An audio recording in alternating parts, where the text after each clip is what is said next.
If you're watching this video around the time it releases, we are in the middle of the PlayStation Blackout week. But if you're watching this video later, that's okay, because what I want to talk about this video can be exercised at any time in your life. When it comes to the PlayStation Blackout week, as counterproductive as this might sound, I don't think the focus should be on anti-Sony. Let's be realistic here.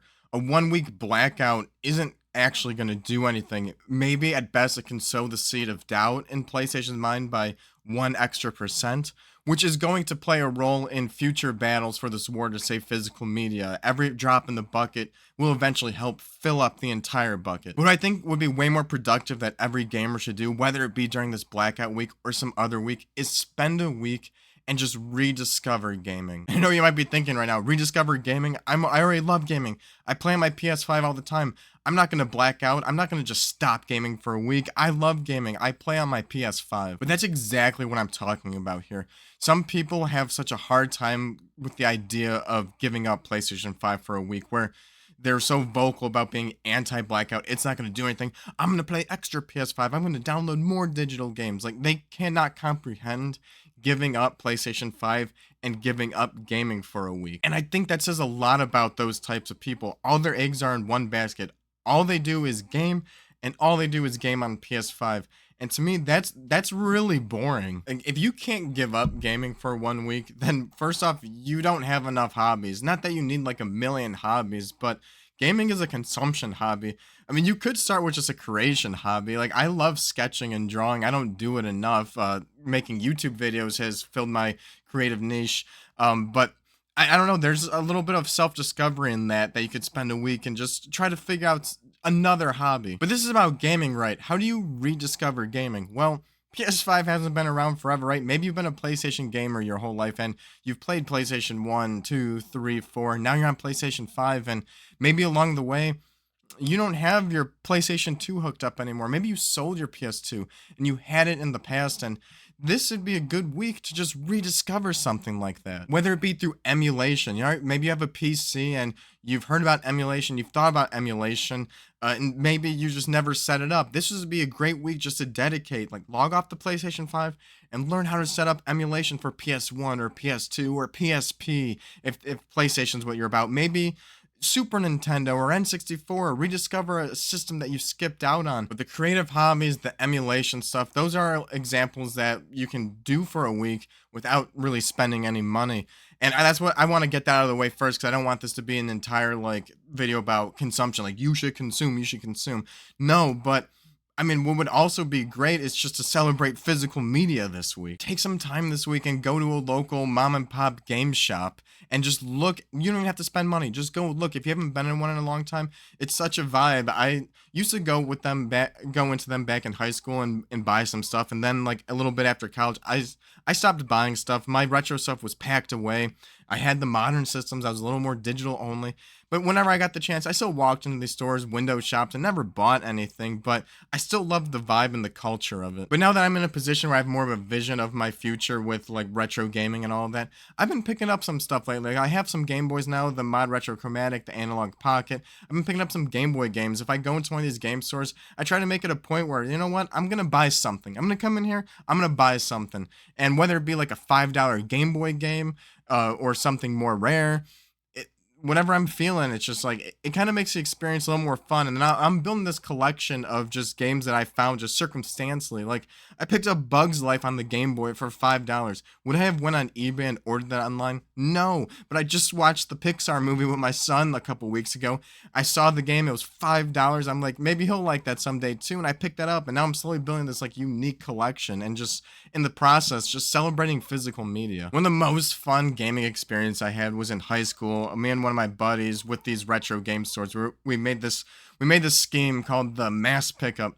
And what it was we're like, you know what, Friday after school, let's go to every local game store in the area, and every store we go to, we have to buy one item, and at the end of it, we'll go back, we'll each have a haul of retro games, and we'll just play them all night. And that's what we'll do. Like, we'll stay the night at the one guy's house, and we'll just play retro games all night.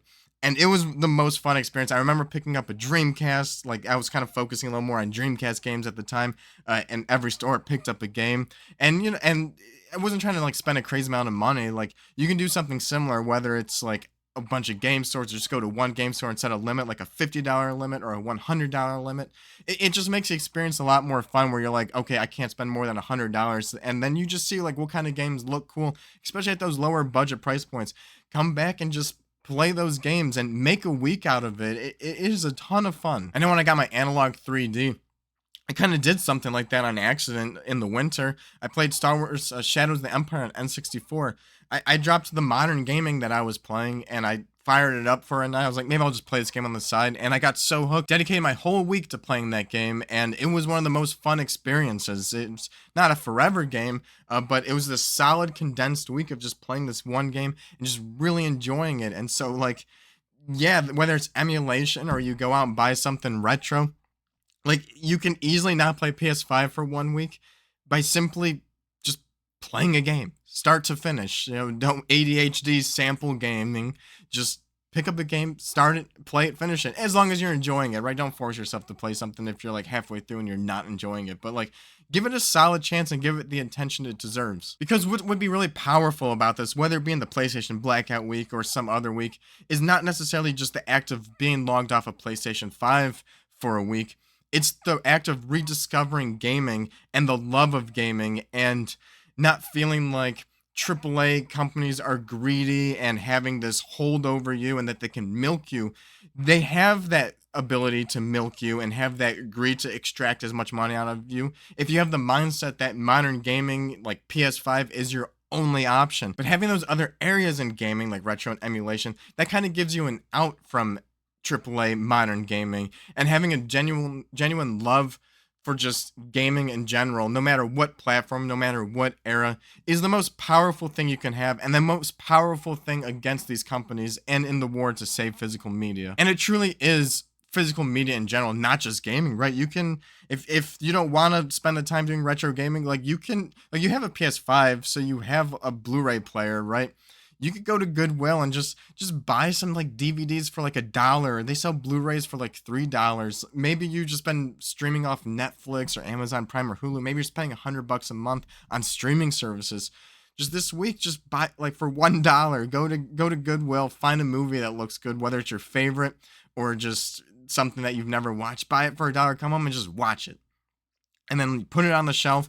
And then just over time, like, maybe you'll just notice that you see that, the physical case, and you're just like, wow, I did that. I bought that movie, came home, watched it, I see it, and it's like you have a little more of an attachment to that movie than you do anything else that you've watched on streaming that you consume junk food style. Because the resurgence of physical media is the most powerful thing that can happen to save physical media. Well, I mean, look at vinyls. You go to Target. What physical media do they have at Target right now? Vinyl records. They weren't producing vinyl records. The resurgence in vinyl records was from the used secondary market.